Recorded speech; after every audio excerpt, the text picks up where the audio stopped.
ભૃગુજી દ્વારા ત્રણેય દેવોની પરીક્ષા કરી એની કથા આવી. ભૃગુજીએ ત્રણેય બ્રહ્મા, વિષ્ણુ ને મહેશ ત્રણેયની પરીક્ષા કરી. સૌથી પહેલા ગયા બ્રહ્માજી પાસે, એમને જોયા નહીં, નમસ્કાર ન કર્યા, એટલે બ્રહ્માજી ક્રોધિત થયા. મહાદેવજી પાસે ગયા ને અપશબ્દો બોલવા લાગ્યા, મહાદેવજી ક્રોધિત થયા. વિષ્ણુ ભગવાન પોઢ્યા હતા, સૂતા હતા. નજીક આવ્યા ભૃગુજી અને પોતાના ચરણનો પ્રહાર વિષ્ણુની ભગવાનની છાતી પર કર્યો. છાતી પર કર્યો અને વિષ્ણુ ઉભા થઈ ગયા, ચરણ પકડી લીધા અને કહ્યું, ક્યાંક આપને ચોટ તો નથી લાગી ને? મારી છાતી તો કઠોર છે, આપના ચરણ કોમલ છે. એટલે જ ઘણા બધા ભગવત સ્વરૂપોમાં તમે જોશો ને તો નાનકડા ચરણનું ચિહ્ન છાતી પર હશે. એને કહેવાય ભૃગુ લાંછન. એ ભૃગુજીના ચરણનું ચિહ્ન છે. ત્રણ પ્રકારના અપરાધ ભૃગુજીએ કર્યા: વાચિક, કાયિક અને માનસિક. આ ત્રણેય પ્રકારના અપરાધ કર્યા. એટલે વૈષ્ણવે આ ત્રણેય અપરાધથી સદાય ડરવું, આ ત્રણેય અપરાધથી બચવું. એટલે તો ગીતાજીમાં ભગવાને ત્રણેય પ્રકારના તપ કયા છે. શરીરનું તપ કહ્યું, વાણીનું તપ કહ્યું, અનુદ્વેગ કરમ વાક્યમ સત્ય પ્રિય હિતમ ચયત સ્વાધ્યાયા વ્યસનમ ચૈવ વાંગમયમ તપ ઉચ્યતે. વાણીનું તપ કહ્યું, અનુદ્વેગ કરમ વાક્યમ, કોઈને ઉદ્વેગ ન થાય એની સાવધાની રાખો. આપણી વાણી થકી બીજાને શીતલતા પહોંચે પણ એને ઉદ્વેગ ન થાય, નહીં તો એ અપરાધ છે.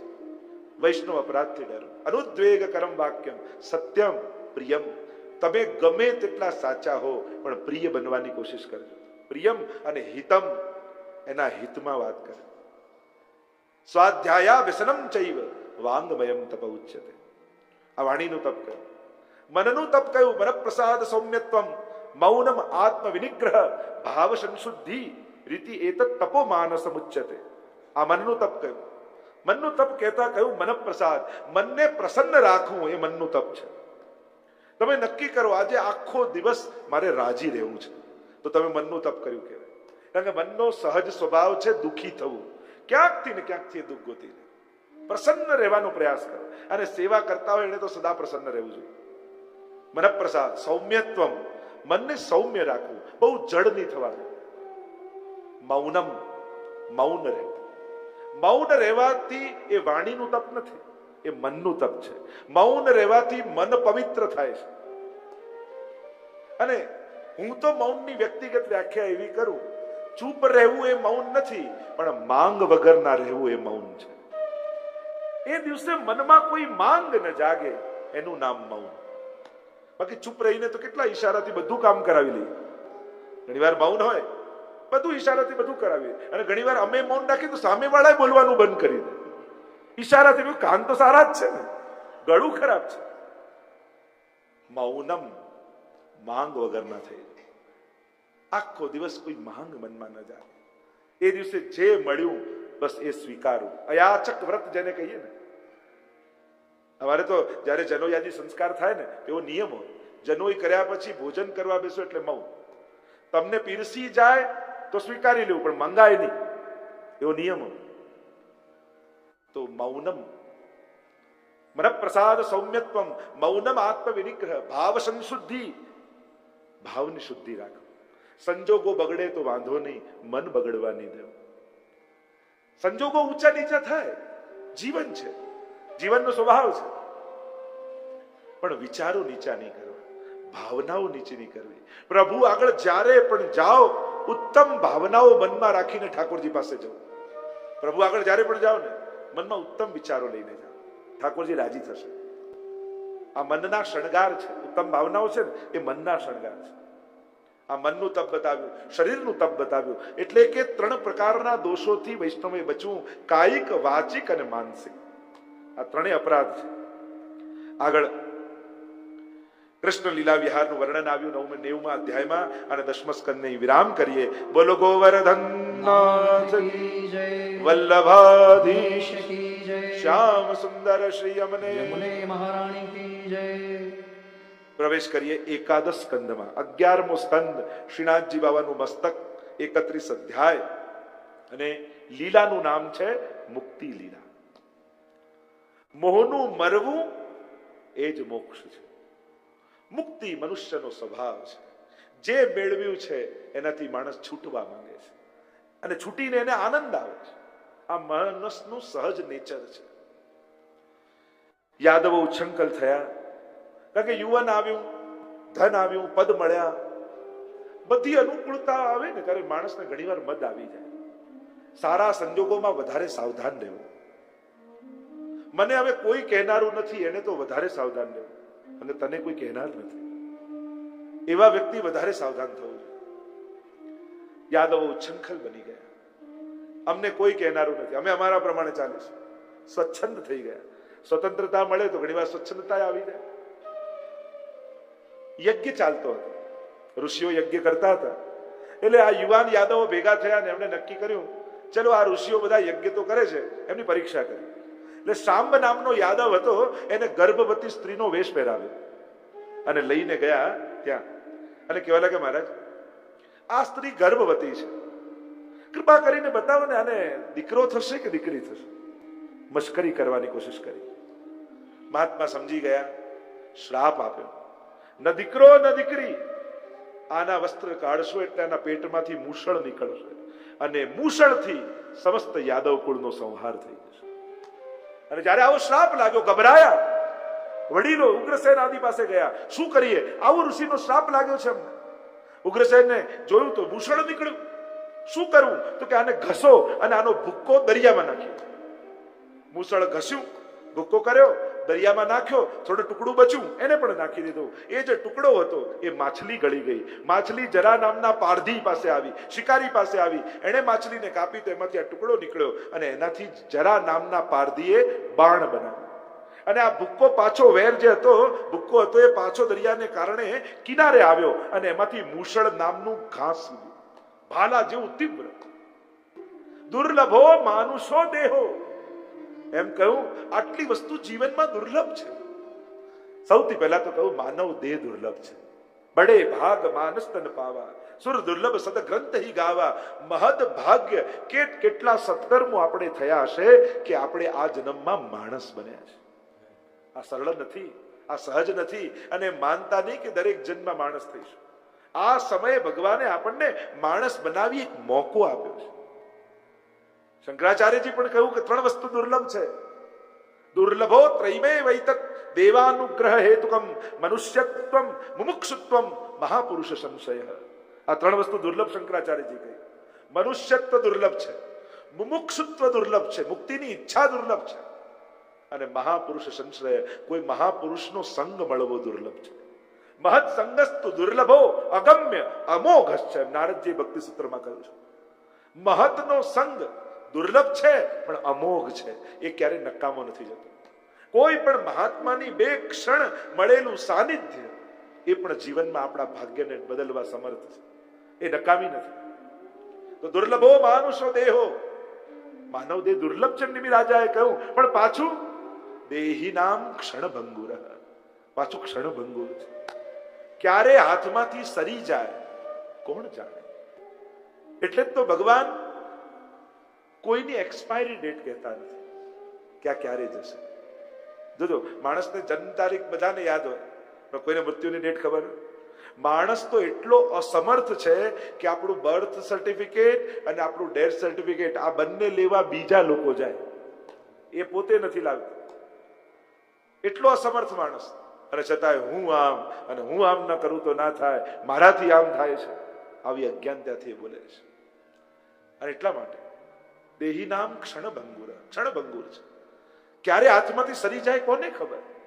કોઈને પોતાના જીવનનો ભરોસો નથી. અને એટલા માટે એમાં પણ તત્રાપી દુર્લભમ મન્યે વૈકુંઠ પ્રિય દર્શનમ. અને એમાં પણ દુર્લભ આપણા જીવનમાં કોઈ ગુરુનો પ્રવેશ થવો છે, કોઈ મહાત્માનો પ્રવેશ આપણા જીવનમાં થવો એ અતિ દુર્લભ છે. કારણ ભગવાન જન્મ આપે છે, પણ એ જન્મને જીવનને સાર્થક બનાવનારો સદગુરુ છે. એ આપણા જીવનને સફળ બનાવે છે, સાર્થક કરે છે. અને એટલા માટે આવા મહાપુરુષનો સંગ દુર્લભ છે.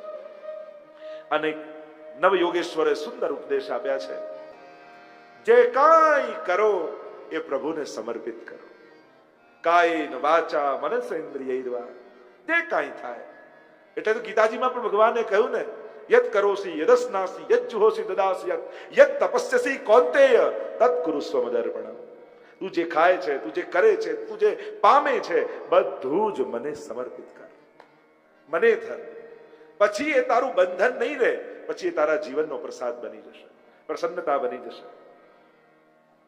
સર્વ સમર્પણનો સિદ્ધાંત જે મહાપ્રભુજી આપ્યો છે, એટલે જ આપણે ત્યાં બ્રહ્મ સંબંધ લેવામાં આવે. અને બ્રહ્મ સંબંધ શું છે?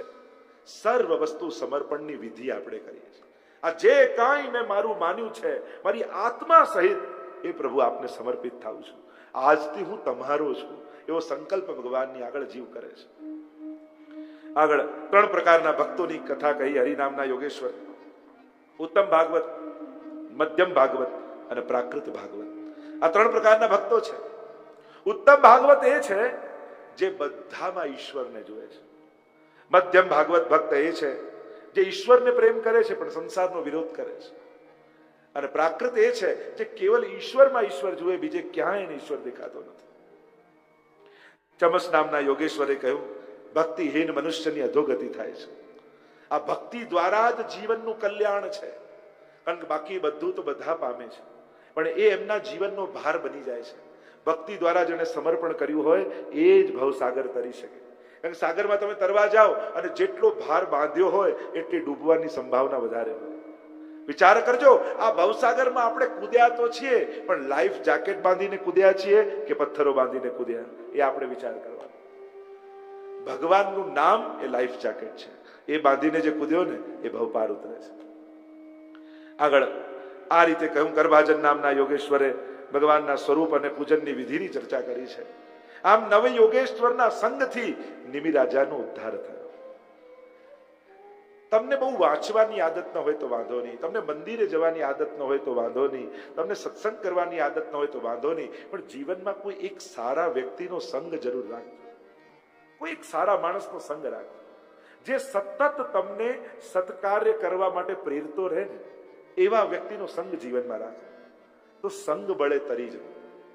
આપણે ત્યાં જો બુદ્ધિ બળ ન કામ કરતું હોય, ભાગ્ય બળ ન કામ કરતું હોય, પુરુષાર્થ બળ ન કામ કરતું હોય, તો સંગ બળ બનાવી દેવું, સંગ બળે તરી જવું. આગળ પ્રભુ સુધામ પધારવાની તૈયારી કરી રહ્યા છે. પ્રભાસ ક્ષેત્રમાં પ્રભુ પધાર્યા છે.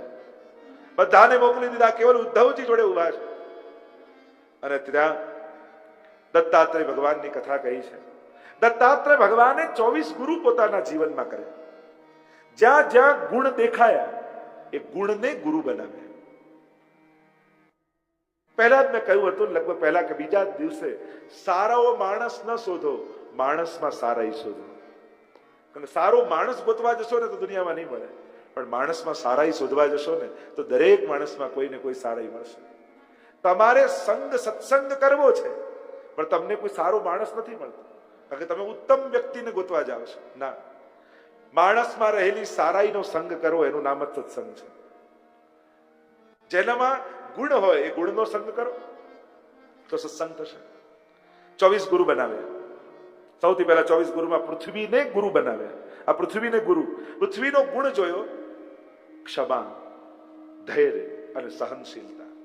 આ 3 ગુણ પૃથ્વીમાં છે. સૌથી પહેલો ગુણ પૃથ્વીનો છે ક્ષમા. માણસ કેટલા અપરાધો ને પાપો કરે છે, છતાંય આ પૃથ્વી માતા આપણને બધાને માફ કરી અને આપણને આધાર આપે છે. ક્ષમા ગુણ શીખો, માફ કરતા શીખો, ક્ષમા આપતા શીખો, દિલ મોટું કરતા શીખો, તો જીવનનો આનંદ બન્યો રહેશે.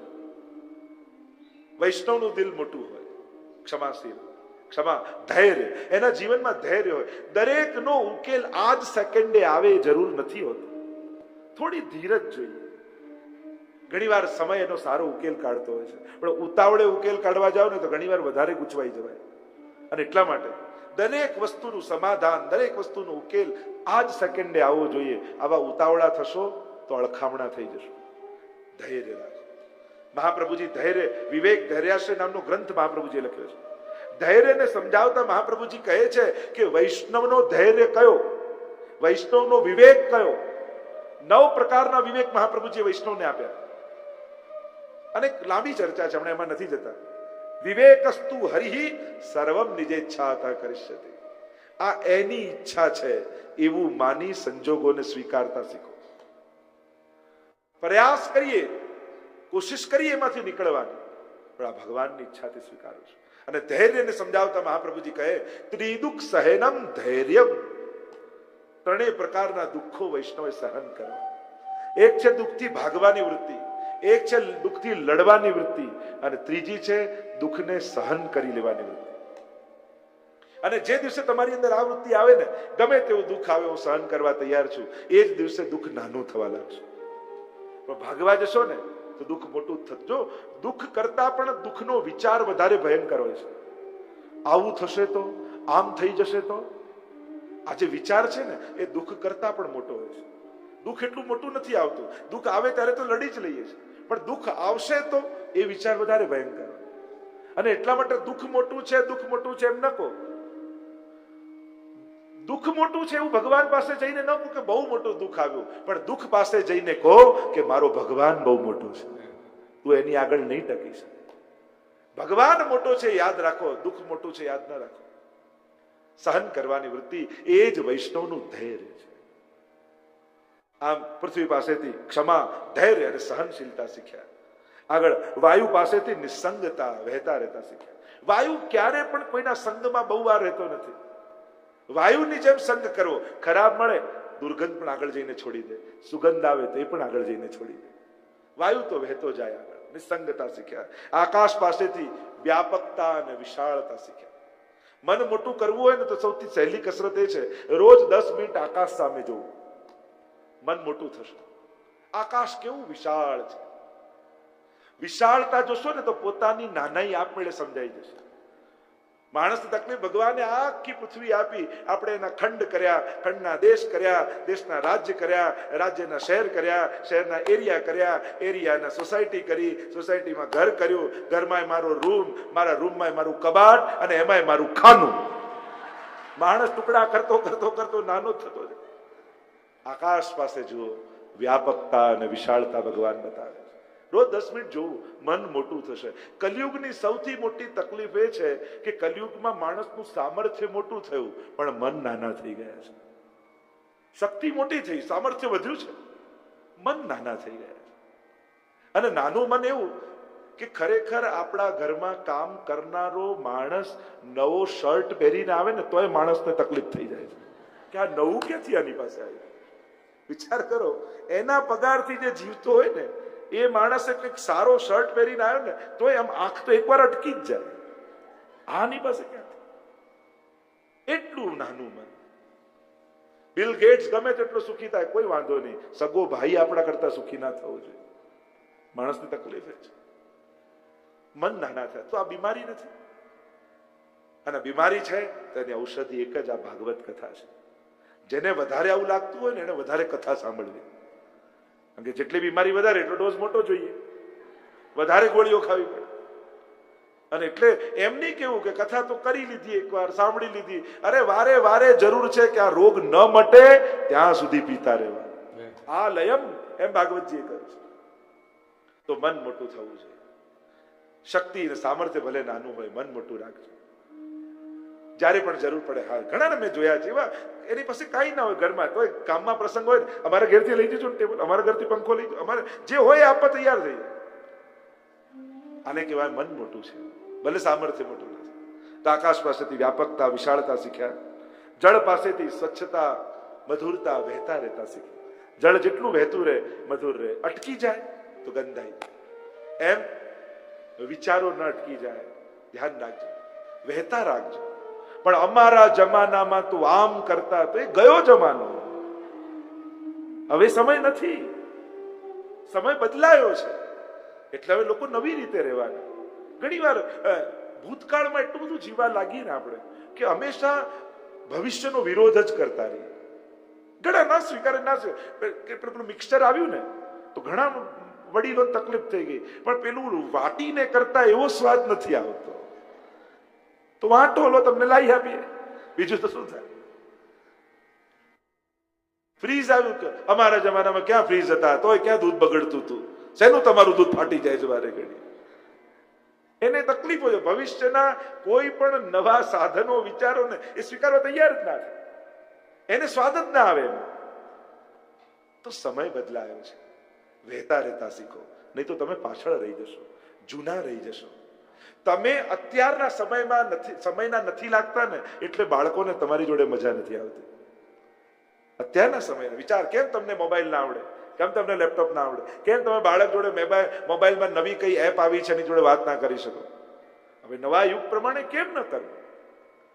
તો નવા યુગનો સ્વીકાર કરતા શીખો, નહીં તો જૂના રહી જઈશું. આપણે નવા સમયના લોકોને આપણી જોડે મજા નહીં આવે. અને એટલા માટે જળ પાસેથી વહેતા રહેતા શીખ્યું.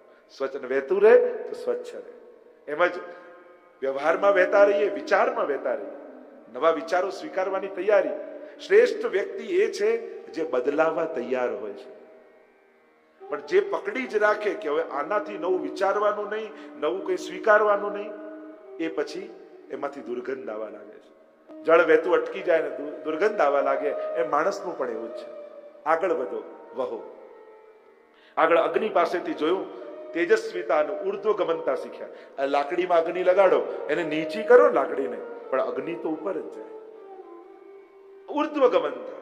સંજોગો ભલે નબળા થાય, વિચારો નબળા નહીં કરવા. વૃત્તિઓ ઊંચી રાખવી, દ્રષ્ટિ ઊંચી રાખવી, સારું વિચારવું. અને જે સારો વિચાર કરે છે ને એના જીવનમાં સારું થાય છે. ભગવાન પાસે તમે જાઓ અને જેવું વિચારતા વિચારતા જાઓ ને એવું થાય. એટલે પ્રભુ પાસે જ્યારે પણ ઉભા હો, શુભ વિચારો, કલ્યાણ વિચારો. પ્રભુ બધાનું ભલું કરે છે. એ તો માણસની તકલીફ આટલું ભગવાને આપણને આપ્યું હોય છતાંય આપણામાં એટલી હિંમત ખરી કે ઠાકોરજી આગળ આમ બે હાથ જોડીને એટલું કહી શકીએ કે પ્રભુ મને ઘણું આપ્યું, હવે બીજાને આપ્યું.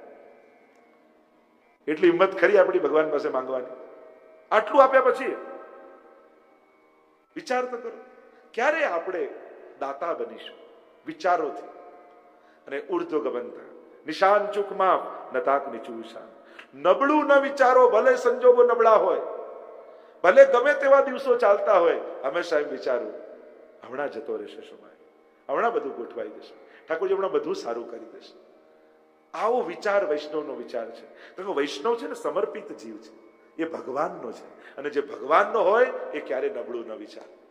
એના જીવનમાં હંમેશા ઉર્ધ્વ ગમનતા, સારી દિશા. આગળ ચંદ્રની કળાઓ જોઈ, ગુરુ બનાવ્યા. કળાઓ વધે ઘટે પણ ચંદ્ર તો પૂરો જ રહે છે.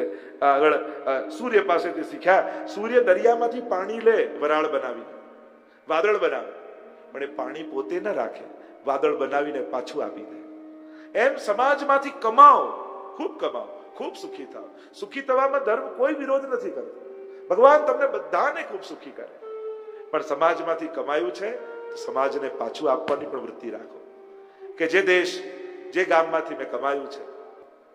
આમ કબૂતર પાસેથી શીખ્યા, બચ્ચાઓને કારણે એ પણ જાળમાં ફસાયા. એમ માણસ મોહમાં ફસાય છે. જેમ જેમ પરિવાર વધતો જાય, માણસની જવાબદારીઓ વધતી જાય. માણસને એમ થાય કે ક્યારે હું મુક્ત થઈશ. હા, આપણી આસક્તિઓ જેમ ઘટે, ભરોસો રાખો ભગવાન પર. દરેક વ્યક્તિ એનું ભાગ્ય લખાવીને લાવ્યું છે, ભગવાન એનું બધાનું સારું કરશે. એવા ભરોસા સાથે જીવો. અજગર પાસેથી શીખ્યા, કંઈ જ કરતો નથી અજગર. અજગર કરે ન ચાકરી, પંછી કરે ન કામ, દાસ મલુકા કહે ગયે સબકે દાતારામ. છતાંય ભગવાન એનું પેટ ભરે છે. તો તમે મહેનત કરો છો તો ભગવાન તમને નહીં આપે? ચોક્કસ આપશે, જરૂર આપશે. પણ તમે ધાર્યું છે એ જ મળે એવી આશા ન રાખો. એણે વિચાર્યું છે એ મળશે. અને એમ પણ આપણી મુઠ્ઠી બહુ નાની હોય. પોતાની રીતે લેવા જશો ને તો ઓછું મળશે. એને કહો તારા સામર્થ્ય પ્રમાણે આપશે.